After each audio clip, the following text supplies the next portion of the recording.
अस्सलाम वालेकुम friends, welcome back to Top Smarties drama serial Fairy Tale 2 के आने वाली एपिसोड में हम देखेंगे कि उम्मीद मिमी के पास आती है और उसे बताती है कि फरजाद बहुत नाराज़ हैं जो मैंने बुक्स मंगवाई, लेकिन मैंने ये बुक्स नहीं मंगवाई थी।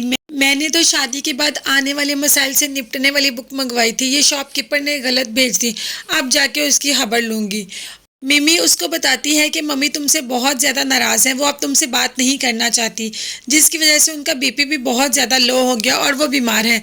जिस पर उम्मीद कहती है कि निगू मामा को तो मैं मना ही लूँगी। जाती है निगू के पास और उसको कहती है कि मामा आपने कैसे सोच लिया कि मैंने वो बुक्स ऑर्डर की थी। मैंने वो बुक्स ऑर्डर नहीं की थी, मैंने घर में अच्छी तरीके से रहने वाली बुक ऑर्डर की थी, लेकिन ये उस शॉपकीपर ने गलती से बुक भेज दी। तो निगो आगे से कहती है कि तुम सही कह रही हो, जिस पर उम्मीद कहती है देखें मामा आप मेरी बात सुने कि औरतें ये सब क्यों करती हैं ताकि शौहर उनके काबू में रहे। मेरा शौहर तो मेरा पहले ही बहुत बड़ा दीवाना है, तो मैं ऐसा क्यों करूँगी। निगो को इसकी बात ऑथेंटिक लगी और इस वजह से उसने उम्मीद को माफ़ भी कर दिया। उसे लगा कि वाकई ही शॉपकीपर ने ये बुक्स गलती से इस घर में भेज दी, ये किसी और ने मंगवाई थी, ये उम्मीद का ऑर्डर नहीं था। घर बैठ बैठ के तो उम्मीद बहुत ही ज़्यादा बोर हो गई और अब उसने फैसला किया कि वो अपना चाय का कैफ़े ओपन करेगी, जिस पे वो निगो से भी बात करती है। निगो भी इस चीज़ के लिए मान जाती है और मिमी भी मान जाती है। मिमी के साथ मिलकर जाती है कैफ़े में, उसका सारा इंटीरियर डिज़ाइन करवाती है, उसकी सारी सेटिंग करवाती है और निगो मामा को और पाशा साहब को बुलाती है इसकी रिबन कटिंग सेरेमनी के लिए। दोनों तरफ के सारे घर वाले आते हैं और आखिर ये रिबन कट जाता है और एक नया करियर स्टार्ट हो जाता है उम्मीद का।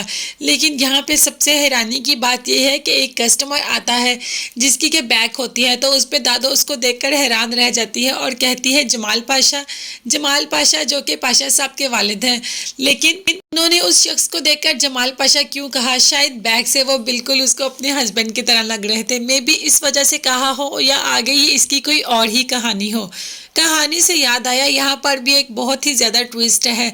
समीर और हया दोनों बातें कर रहे होते हैं कि उनको किसी के जाने की आवाज़ आती है जिसने पायल पहनी होती है। दोनों चौंक कर पीछे देखते हैं तो पीछे कोई भी नहीं होता।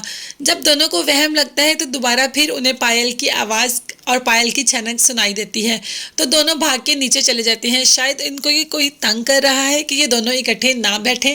लेकिन उनका ये वहम तब यकीन में बदलता है जब चचा और चची को भी ये आवाज़ें सुनाई देती हैं। जब पाशा सबको बताते हैं तो वो एज़ यूजुअल यही कहते हैं कि ये तुम लोगों के कोई कानों का धोखा है, ऐसा कुछ भी नहीं। अगर घर में कुछ ऐसा होता तो मुझे भी सुनाई देता।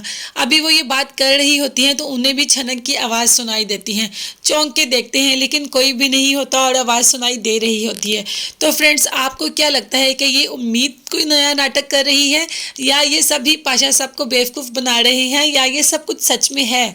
इसकी सारी हकीकत जानने के लिए आपको मेरे चैनल को ज़रूर सब्सक्राइब करना पड़ेगा ताकि मैं इसकी अगली फर्दर स्टोरी आपके साथ शेयर कर सकूं। इसके साथ साथ बेल आइकन को लाजमी प्रेस करें ताकि मेरी हर नई आने वाली वीडियो आप तक पहुंच सके।